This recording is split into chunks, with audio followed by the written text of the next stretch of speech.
As a founding member, it's important to really talk about how we started and what you guys were actually thinking when you did this.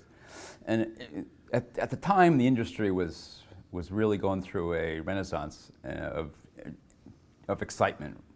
And prior to that, the industry had been very traditional, very stodgy, and no new designs coming out. Everybody was doing basically the same thing and trying to get it cheaper and cheaper.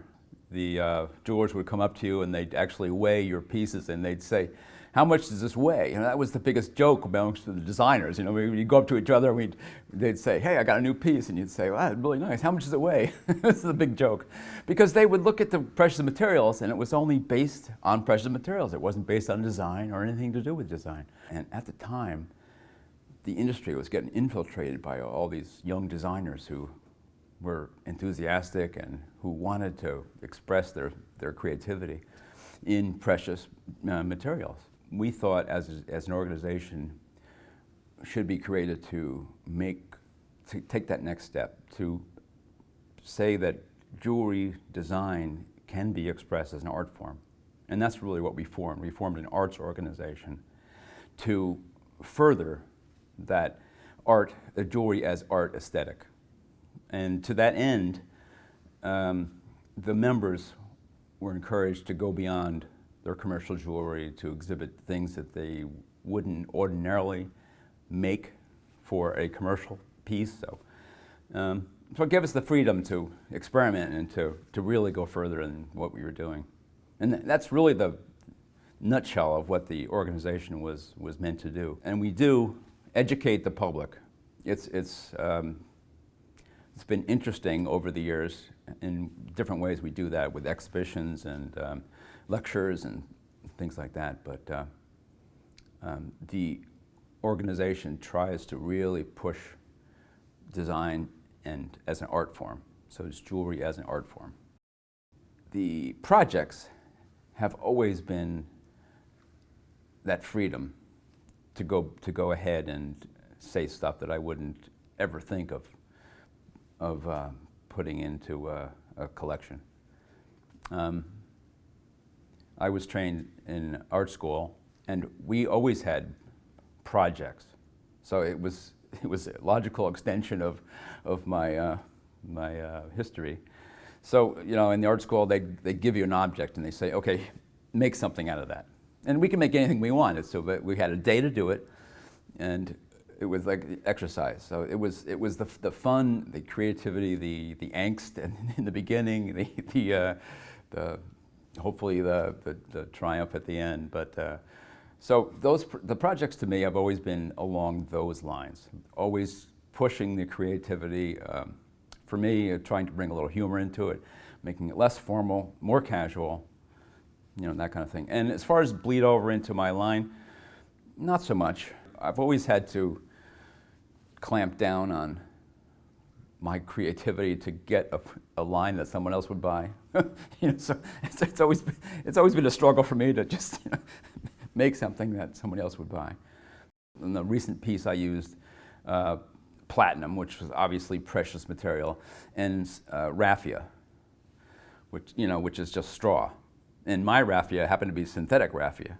You know, so it was even farther afield than natural stuff.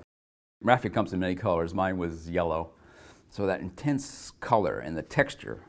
I made the raffia like a rug, high pile, like high texture, intense color, contrasted to the real smooth, sort of subtle, sinuous platinum. My new project has lava rock in it. Again, a contrast of materials, stuff you wouldn't normally use in jewelry. The whole idea is to give you freedom to express your creative, you know, whatever, inspiration. I always say that I got into jewelry because of my girlfriend. And we went shopping one day, and she pointed to a piece in a case, and she said, "You know, those are really nice. There happened to be a pair of earrings." And my father was in the arts and crafts business. So he sold paints, and he sold paper, and he sold leather, and he sold jewelry findings.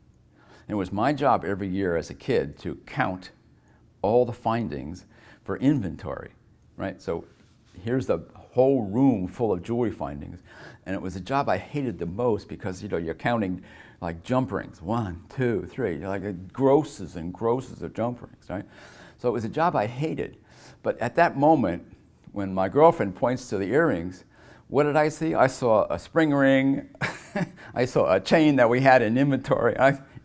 So I knew I could make it. So I said, oh, I can make those for you. So I went and I got the supplies and I made the earrings and gave it to her, and her friends saw them and asked me if I could make her a pair. And you know, a young kid with a girl's attention, you can't beat it. So that's how I got involved in the jewelry aspect. Before that, I was doing HO cars and models and all that. And my father, being in the arts and crafts business, we'd always have paper mache and leather crafting and weaving and all sorts. So I've always been exposed to crafts, but never focused like the jewelry has been. That's always been my scale, stuff like that. And my brother had just finished the Ancestry.com, and he's looking back and back and back into the family archives.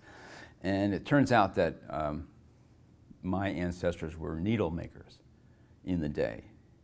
And you think, needle makers, who would do that? But apparently it was a highly compensated profession that was extremely dangerous because they're always sticking themselves and getting infected. And so it was very short-lived. I don't know how we survived.